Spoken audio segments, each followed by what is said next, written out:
Why, hello there. Welcome to this video, and especially welcome if you're one of the nearly 500 people that subscribed from my last video. I am incredibly thankful for all the support that I've been receiving lately on my channel. It means a lot.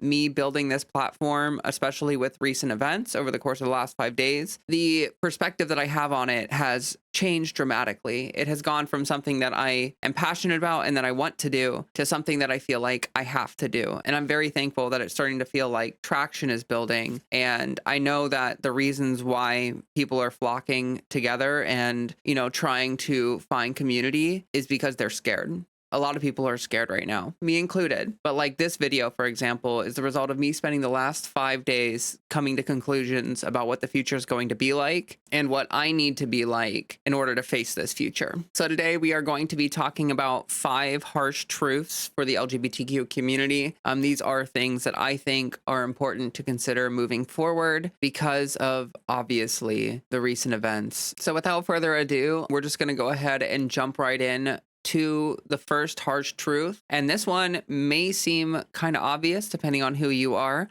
Some of these may not be news to you at all, but I feel like these are important things to say and discuss. And I don't know, maybe my perspective will teach you something, even if you're already aware of how these harsh truths affect your life. So the first one is that as a part of the LGBTQ community, you do not have the privilege of being apolitical. So what do I mean by this? Quite simply put, because we are who we are, our lives are made political by the system that we live in. We live in a cis heteronormative culture, one that pushes being cis or hetero as, normal, as the norm. And anyone that is not cis or hetero, you are deviating from the norm. You are unusual. You are, in a lot of ways, thought of as unnatural or just bizarre. So just by being who you are put in a category that automatically makes your existence political. Now, to be very clear, this has been true for a long time. This is nothing new. People that are a part of the LGBTQ community, people that are not a part of cis heteronormative culture, have always had to fight for their place in society. But as for what this actually means in real life, what it essentially boils down to is you have to pay attention at the very least. There are plenty of news media sources that you can use to stay up to date with what's going on at a federal and a local level that will allow you to have an idea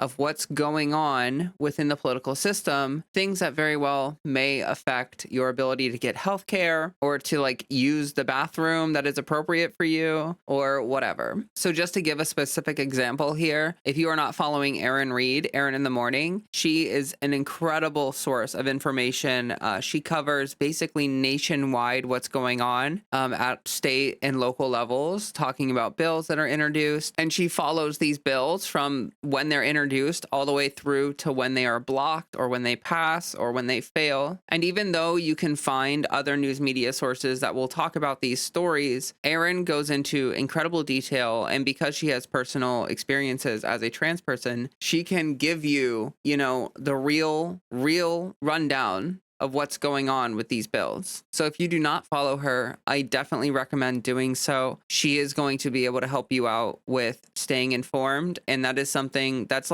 half the battle here, is knowing what's going on. All right, so that's the first point, is that you need to be involved with politics in some way. You do not have the privilege of being apolitical as a person who is a part of the LGBTQ community. And as unfortunate as that is, it's just the reality that we live in. Now we're going to move on to the second point, which is that the age of liberalism is dead. Essentially, what I mean by this is that due to this last election, we need to seriously consider that the current Democratic Party is dead in the water. If you have been paying attention to the pundit class and to the Democratic analyst class and the people that are way up there in the Democratic Party, people that are, talking on the news day after day, you will have seen that they are already blaming the progressive left for this election loss. Now, I could do an entire video just on this because if I'm being quite honest with you, seeing how the pundit class and how the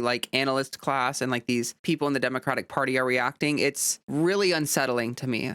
I mean, there are people like Bernie Sanders who are incredibly clear-eyed about what's going on here. And Bernie Sanders has the right idea. He is correct about why this turnout was so low for Democrats. Like, here's the thing. The pundit class is saying the same thing that they said in 2016. They are saying that we were too progressive, that we were too far left, and that we need to move more to the center. We need to be more moderate. We need to kowtow to right-wing positions even more. But this makes absolutely no sense, because if you look at the campaign that Harris ran, she was incredibly risk adverse. She ran one of the most careful campaigns I've ever seen. She was incredibly moderate. She ran to the right on almost every single issue. And she never mentioned things like trans health care or socialism or any of the things that are constantly brought up by the right-wing media, because it does not matter what the Democratic Party does with their messaging, what positions they hold, what policies they support. None of that really matters to the right-wing apparatus. They are going to say what they are going to say about the Democratic Party, regardless of what they do. But it's clear, it's very clear that neoliberalism is dead. Like, this Democratic Party, this like neoliberal corporatist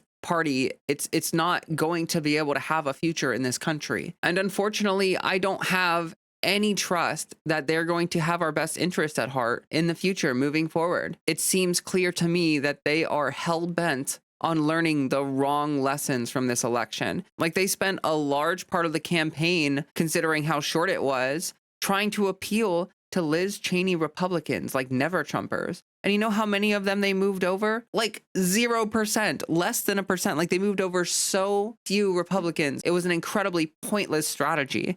And for some reason, the pundit class keeps saying like, oh, well, maybe if we just be literally the conservatives, maybe if we just do what the right wing is doing, we'll win over those voters. And that's just not how it works. Like, I don't understand this mentality in the Democratic Party where it's like, we need to appease our opposition. Like, that doesn't make any sense. If you're in a competition and you have opponents, there's an opposing team, you do not try to appease your opponents. You try to win. You try to win. And what's even weirder is like, why would you try to appeal to the fans of the other team? Like, if you're like a football team or whatever, I don't even watch sports, but like, imagine being a football team that's trying to win the favor of the opposing fans. Like, are you going to throw the game on purpose just so that the other team is happy? Because that's honestly what it seems like the Democrats do most of the time. Like, it's clear to me they hate winning. They will never learn the right lessons, and they do not have our best interests at heart. The Democratic Party, dead in the water. We need like a new Bernie Sanders. Like, we need someone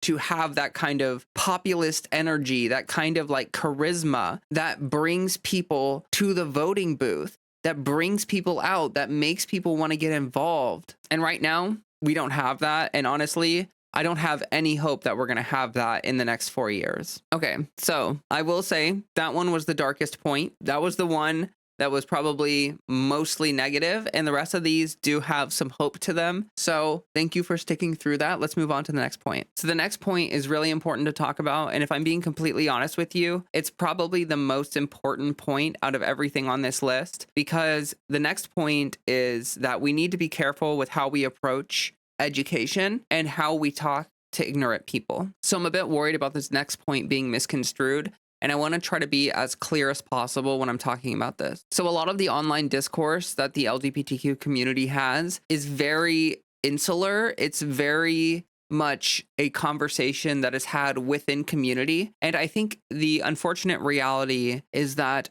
we have a lot of people who do not know how to bring that information outside of the community to people who are either antagonistic to it or just uncertain of how to take it all. So to be specific about what I mean here, there are many times in real life where I have seen people who are obviously online leftists. They are up to date with the discourse. I have seen people like that interact with normal people or normies. And oftentimes it comes across to the other person, to the normie, as if the interaction is abrasive, hostile, and oftentimes it can lead to the opposite of the person becoming more sympathetic. It can make people feel more defensive about their bigotry because they feel a certain way about how they were interacted with. The internet is amazing. It's a wonderful source of information, and it has allowed people to connect across the world. There are many great things about the internet. One bad thing about the internet is that people get used to online discourse. And when someone is online too much, they kind of forget how to interact with normal people. The reason why this is so common in the LGBTQ community is because online tends to be a really safe space for people. It allows you the opportunity from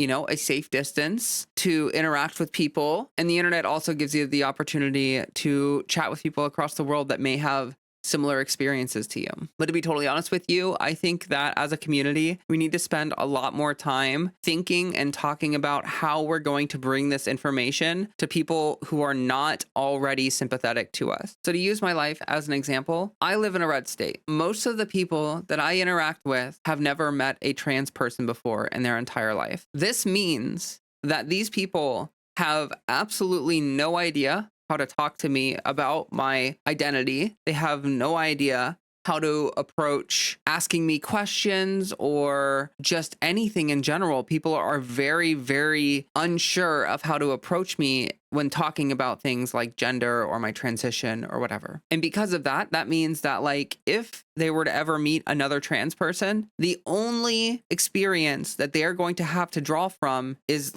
me. It's just me. So for that reason, it's really important how I talk to people in my life, in my community. It's really important how I approach them. I have to be incredibly vulnerable with people. I have to put myself in the line of questioning in ways that maybe you normally shouldn't have to. But the most important aspect of this is that I have had to forgive people for their ignorance. There are a lot of people, even people who voted for Trump, that want to be a good person. People want to be good people. There are not very many people out there who are just Mwahahaha, I am so evil. I love being evil. I love being a monster. Those kinds of people almost don't exist. And so while there are some people who are steeped in hatred and unwilling to learn, that is not the majority of people. And if you approach people as if they are malicious when they are ignorant, then they will become malicious and ignorant. It is not going to help the cause at all if you are rude to people in response to their ignorance, or if you are unwilling to move past small misunderstandings. Essentially, all of this whole point boils down to, don't be like an online Twitter leftist in real life. Do not do that. You have to reconcile with the fact that people have emotions and people are resistant to learning new information, especially if it's contrary to what they already believe. It takes time, compassion, understanding, and the ability to be vulnerable and put yourself in an uncomfortable position in order to help these people arrive at a point where they can be an ally. So to be very clear, am I saying that you should put up with abuse? No. Am I saying that you should put yourself purposefully in harm's way to try to educate people who don't care about you? No. But what I am saying is that as a community, we need to spend a lot more time and effort and energy on outreach and learning how to bring people into an understanding so that they know how to treat us in a way that makes us feel okay and comfortable.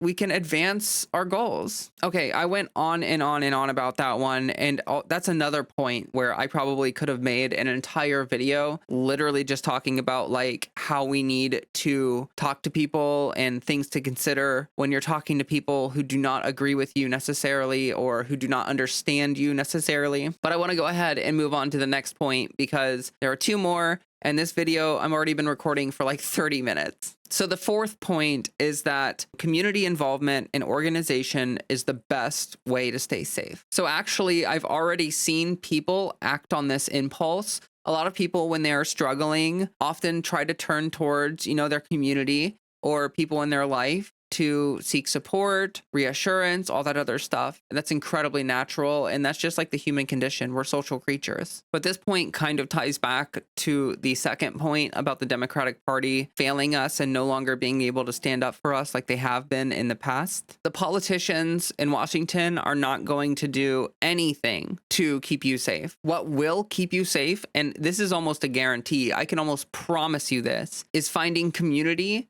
and learning how to organize. Now, does this mean that you need to be a community leader? No, not necessarily. If you go looking, you will probably already find that there is some kind of queer or community support network available to you in your location already. It could be as simple for you as reaching out to the structure that's already there and finding that community and participating in it. But the way in which everyone's going to approach community and organization is going to be different. Me, for example, I'm here on YouTube. I'm doing this thing right now. What I'm doing right here, right now, is trying to build community. I think over the next 4 years, visibility, representation, and community building online is going to be incredibly important. So like right now would be the perfect moment for me to say that I have a Discord and we have nearly 100 people in there right now. And I'm hoping to grow this Discord because I want it to be a place where people can communicate. People can make friends across the country. If you live in a red state, you can make a blue state friend and vice versa. And we can create a network so that we can support each other and help each other get through the next 4 years. So to get to my Discord, you just go to my description of this video. You go to the description, there's a link tree.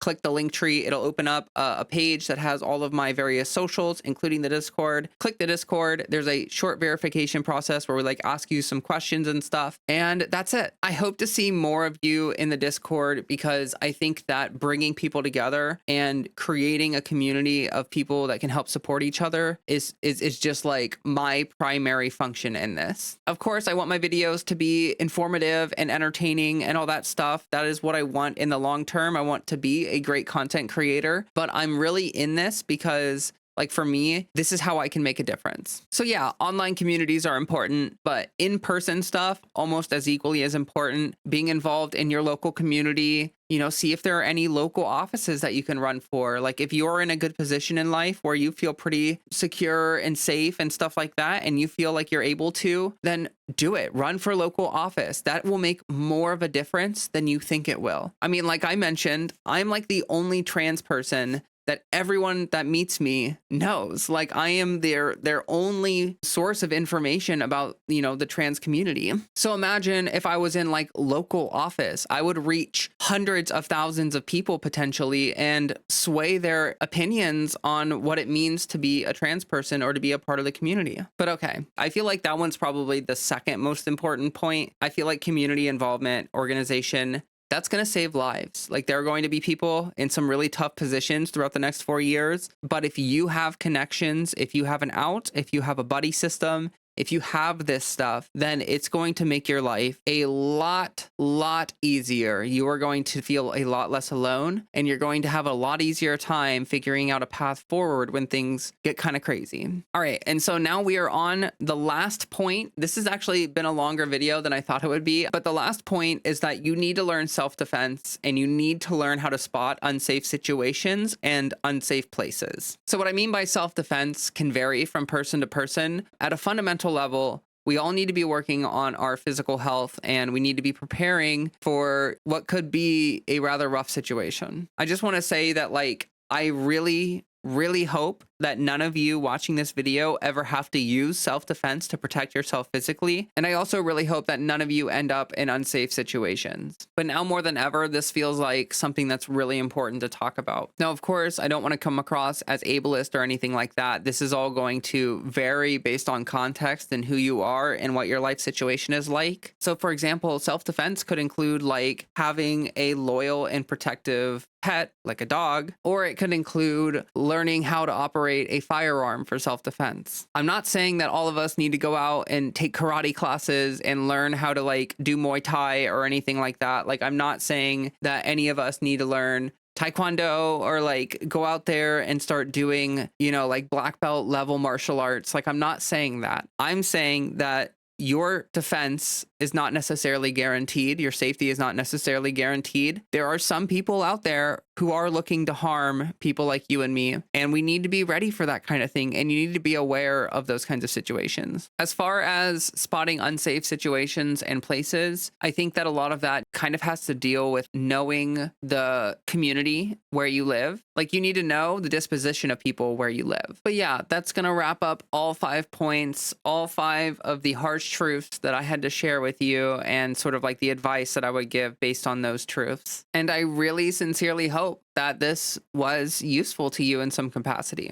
Again, I wanted to say a huge thank you to everyone who has been supporting my channel recently. The recent growth and support has just been incredible. I feel honored, and I would love to keep growing this platform so that we can build community, we can bring people together, and we can try to help keep each other safe. You know, we can create a support network that will help keep everyone safe over the next 4 years. I promise you, not all of my content is going to be as serious as this content is. I want to make a lot of different kinds of transition content. It's just that, like, I feel like the moment right now warrants a kind of like serious discussion kind of thing. And I think that right now, like, this is what I feel like I need to be doing. I feel like I need to have these kinds of conversations with you guys, but I will make sure to try to balance it out. Like, the next video will probably be something a lot more lighthearted, maybe even fun. Who knows? And even though we're going to need to have a lot of serious conversations and it's not always going to be super rosy and everything, I just want people to know that I genuinely feel like we are going to get through this. Like, we will get through this. We have lived through oppression and harm before, and we will do it again. If you haven't already, consider subscribing to my channel, hit that bell for notifications. All of that would help me out a bunch. Leave a like on the video, leave a comment down below. Let me know which tip you thought was like the most useful or the most relevant to you in your situation. I'm very curious what people think about the tips that I gave. And if you have any advice as well, you know, feel free to leave it in the comment section. I will do my best to reply to every single comment left on my videos. I think my last video had several hundred comments, like at least 200 comments, and I responded to every single one. So I'm pretty proud of myself with that. I want to engage with you guys as my community or as a community. I just want to be involved and hear what you guys have to say. I've been reading a lot of your stories. It's been really, really incredible for me to feel so engaged and a part of what's going on. So I want to thank everyone for that. It's an honor, and I am really happy to be here. So I think that's pretty much it for me. That's all I got for you today. Thank you so much. Thank you very, very much for watching, especially if you got through the entire video. And as we leave here, I just have one little thing to ask of you, one more little tiny baby itty bitty thing, and that is for you to drink some water.